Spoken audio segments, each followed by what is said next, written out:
Hi friends, मैं ताहिर मंसूरी आपका अपने यूट्यूब चैनल ज्ञान क्लासेस में एक बार फिर से स्वागत करता हूं। आज हम अपनी सीरीज को आगे बढ़ाते हुए कक्षा 12वीं विषय लेखा शास्त्र एमपी बोर्ड द्वारा जारी प्रश्न बैंक को हल करवा रहे हैं।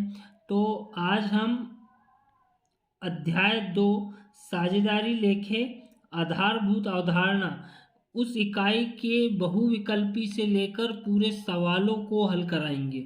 इसके पिछले वीडियो में हमने अध्याय 1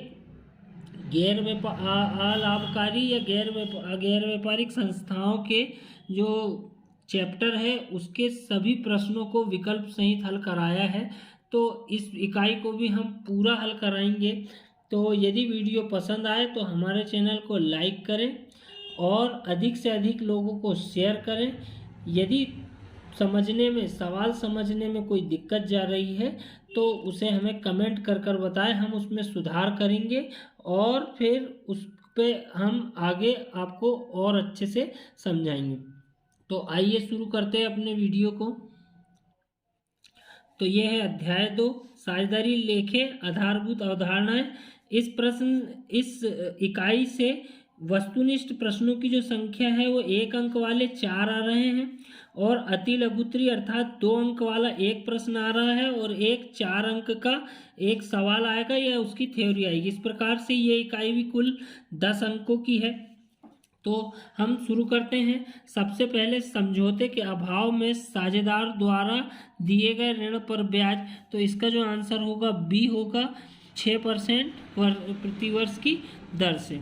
यदि साझेदार के आहरण की तिथियां नहीं दी गई हो तो आहरण पर ब्याज की गणना की अवधि होगी। तो इसका जो आंसर है वो ए वाला होगा 6 माह। इसके बाद तीसरा है साझेदारों के मध्य लाभ के बंटवारे के लिए बनाया जाता है, तो इसका जो आंसर है लाभ हानि समायोजन खाता, बी वाला इसका आंसर होगा। इसके बाद चौथा है आहरण पर ब्याज फर्म के लिए आय होती है, तो सी वाला इसका आंसर होगा।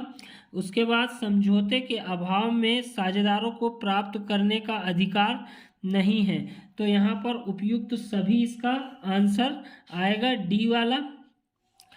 छठवा है साझेदार का फर्म से संबंध होता है स्वामी और सेवक का, प्रबंधक का और एकाधिकारी का, तो इसका जो आंसर है वो ए वाला होगा स्वामी और सेवक का। इसके बाद सातवां है साझेदारी समझौते के अभाव पे पूंजी पर ब्याज दिया जाता है, तो इसका जो आंसर होगा वो डी वाला होगा किसी भी दर से नहीं। साझेदारी संलेख तैयार किया जाता है, अनिवार्य है, ऐच्छिक है, अंशतः अनिवार्य है, अनावश्यक है, तो ये जो है वो इसका बी आंसर होगा ऐच्छिक। अगला है साझेदारी संलेख के अभाव में लाभ विभाजन होता है पूंजी के अनुपात में, त्याग अनुपात में, समान अनुपात में या आय प्राप्ति के अनुपात में, तो इसका आंसर सी होगा समान अनुपात में। उसके बाद साझेदारी व्यवसाय अधिनियम द्वारा संचालित होता है, तो इसका जो आंसर होगा वो होगा साझेदारी अधिनियम 1932। तो यहाँ पर साझेदारी अधिनियम 1932 ना कि साझेदारी अनुबंध अधिनियम 1932, इसका जो आंसर होगा वो बी वाला होगा साझेदारी अधिनियम 1932। अब उसके बाद अगला है किसी साझेदारी फर्म में साझेदार की अधिकतम संख्या संशोधित भारतीय कंपनी विविध नियम 2014 के अनुसार कितनी होगी, तो इसका जो आंसर होगा वो सी होगा 50। इसके बाद 12वां है साझेदारों का दायित्व होता है तो असीमित, इसका जो आंसर होगा वो बी वाला होगा असीमित। इसके बाद 13वां है आहरण पर ब्याज लिखा जाता है, तो इसका जो आंसर होगा लाभ हानि विनियोजन खाते के क्रेडिट अर्थात समाकलन पक्ष में, तो बी वाला जो है इसका आंसर होगा। अगला है 14वां साझेदारों के पूंजी खाते पर ब्याज क्रेडिट किया जाता है, लाभानी खाते में, ब्याज खाते में, साझेदार के पूंजी खाते में, या इनमें से कोई नहीं, तो सी आंसर होगा साझेदार के पूंजी खाते में। इसके बाद अगला है जब स्थायी पूंजी पद्धति को अपनाया जाता है तो फर्म की पुस्तकों में साझेदारों के खाते खोले जाते हैं, तो इसका जो आंसर होगा सी वाला पूंजी और चालू खाते में। अगला है साझेदारों का चालू खाता हमेशा होगा, तो चालू खाता जो है उसका आंसर होगा दोनों में से कोई भी, यानी चालू खाते में स्थायी पूंजी खाता हमेशा क्रेडिट शेष बताता है, लेकिन जो चालू खाता रहता है उसका दोनों साइड का शेष हो सकता है। इसके बाद 17 है, साझेदार के पूंजी पर ब्याज की गणना की जाती है। तो इसका जो आंसर होगा वो ए होगा, प्रारंभिक पूंजी पर, ना कि अंतिम पूंजी पर। उसके बाद चालू खाता होता है, ये जो है वो व्यक्तिगत खाता होता है, ए वाला। उसके बाद पूंजी पर ब्याज को सामान्यतः मानना चाहिए, तो इसका आंसर है लाभ का विनियोजन। अगला है, स्थिर पूंजी खाता विधि के अंतर्गत साझेदार के पूंजी खाते पर क्रेडिट किया जाता है, तो इसका जो आंसर होगा साझेदार के चालू खाते में। उसके बाद साझेदारी समझौता हो सकता है लिखित या मौखिक। इसके बाद हम आते हैं सही जोड़ी की तरफ। तो पहला है, लिखित समझौता जो है वो साझेदारी संलेख में लिखित या मौखिक समझौता हो सकता है। उसके बाद दूसरा है चालू खाता, चालू खाते के साथ स्थायी पूंजी खाता बनाया जाता है। तीसरा है आंतरिक दायित्व, जो साझेदार अपने ही कंपनी या अपनी फर्म से ऋण लेते हैं तो वो आंतरिक दायित्व कहलाता है। उसके बाद केवल व्यक्ति ही साझेदार बन सकता है। इसके बाद आते हैं, ये क्वेश्चंस दिए गए हैं 30 शब्द वाले, तो इन क्वेश्चनों को स्टूडेंट ध्यान से पढ़ ले, फिर इनके आंसरों को हम बाद में बताएंगे। इसके बाद हम यहाँ पर प्रश्न क्रमांक 7, यदि कोई साझेदार प्रत्येक माह के प्रथम दिन 1500 रुपये वर्ष भर आहरित करता है तो 10% वार्षिक दर से वर्ष का आहरण पर ब्याज ज्ञात कीजिए। तो यहाँ पर साझेदार जो है प्रत्येक माह के प्रथम दिन 1500 रुपये वर्ष भर आहरण करता है, अर्थात इसका आशय ये है कि यहाँ पर एक माह में 1500 रुपये आहरित कर रहा है तो 12 माह में कितना आहरित करेगा, तो यहाँ पर इसका जो आएगा अमाउंट वो आएगा 18,000 रुपये।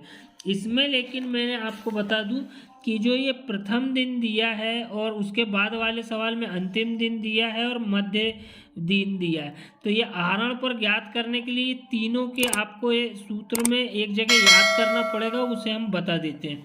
तो जहाँ पर हम इसके लिए करेंगे 18,000 गुणित, यहाँ पर हमें दर दी गई है 10% वार्षिक की दर से, तो यहाँ पर हम 10/100 कर देंगे। लेकिन जब प्रथम दिन बोलेगा तो हमें यहाँ पर और गुणे में लगाकर 6.5/12 करना होगा। अब यहाँ पर हम इसे काटेंगे, ये शून्य से ये शून्य और ये शून्य से ये शून्य। अब काटेंगे, 2 से काटेंगे तो ये आएगा 2×6 12, 2×9 18, 900। ये फिर 2 से काटेंगे तो ये 3 आ जाएगा और ये आ जाएगा 450, और फिर ये काटेंगे तो 3×15 45, 450। अब 150 का गुणा करेंगे हम 6.5 में, तो यहाँ पर हम गुणा करेंगे तो हमारा जो आंसर प्राप्त होगा वो आएगा 975 रुपये। ये हमारी जो कंडीशन है ये वर्ष प्रथम दिन के हिसाब से, मतलब माह के प्रथम दिन यदि बोलेगा तो हमें 6.5/12 एक्स्ट्रा करना होगा, ये हमारी फर्स्ट कंडीशन है। इसके बाद हमारे पास जो सेकंड सवाल है वो है कि यदि कोई साझेदार प्रत्येक माह के अंतिम दिन 1,000 रुपये वर्ष भर आहरित करता है तो 10% वार्षिक दर से वर्ष का आहरण पर ब्याज ज्ञात कीजिए। तो यहाँ पर भी यही बोला है, तो अंतिम दिन की स्थिति में क्या होगा, तो यहाँ पर हम करेंगे सबसे पहले 1,000 रुपये माह के प्रथम दिन। अब यहाँ पर गुणा करेंगे हम 12 माह का, तो 12 का गुणा करेंगे तो ये हमारी जो अमाउंट आएगी वो 12,000 हो जाएगी। अब 12,000 गुणित इसमें भी दर जो दी है वो 10 और % का देंगे 100, लेकिन इसमें जब माह के अंतिम दिन बोलेगा, सेकंड कंडीशन में जो है अंतिम दिन बोलेगा, तो अंतिम दिन हमें 5.5/12 का गुणा करना होगा। तो हम फिर शून्य काटेंगे, 12×1 12, ये 100 से गुणा करेंगे डायरेक्ट 5.5 का, तो आ जाएगा 550 रुपये। तो ये हमारी सेकंड कंडीशन हल हो गई है। इसके बाद हम थर्ड कंडीशन की ओर चलते हैं।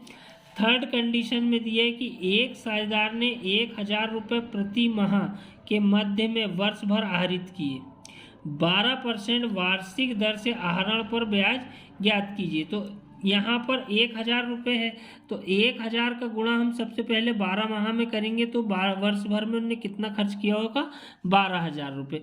अब यहाँ पर मध्य की कंडीशन बोल रहा है वो कि मध्य में, और यहाँ पर जो दर दी है वो कितनी दी है, 12% वार्षिक।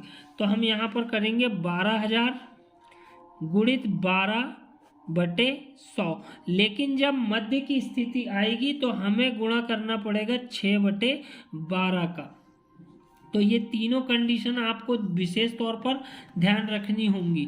तो मध्य वाला बोलेगा तो 6/12 करना है, अंतिम वाला बोलेगा तो 5.5/12 करना है, और प्रथम दिन बोलेगा तो 6.5/12 इसमें काटने के लिए जोड़ना है। फिर इसके बाद हम इसे हल करेंगे तो ये शून्य से ये शून्य और ये शून्य से ये शून्य, और ये 12 से 12 कैंसिल हो जाएगा। अब डायरेक्ट 120 में 12 का गुणा करेंगे तो 12 × 72 और शून्य का शून्य, तो इसका जो आंसर आएगा वो 720 आएगा। इसके बाद हम अगले प्रश्न की ओर चलते हैं। इसके बाद हम इन क्वेश्चनों को बता सकते हैं कि विश्लेषणात्मक प्रश्न जो दिए गए हैं, साझेदारी की विशेषता, स्थिर एवं परिवर्तनशील पूंजी में अंतर, साझेदारी संलेख की प्रमुख बातें, अधिकार, और इनके जो सवाल है 6वां, 7वां, 8वां, 9वां, 10वां, और इसके बाद अंतिम जो सवाल है वो 11वां सवाल जो है वो इधर दिया गया है। तो इन सवालों को वीडियो बड़ा हो जाएगा, इसके कारण हम ये सवालों को अगले वीडियो में बताएंगे। तो तब तक के लिए धन्यवाद, और वीडियो में बने रहें, लाइक और शेयर सब्सक्राइब करें। Thank you.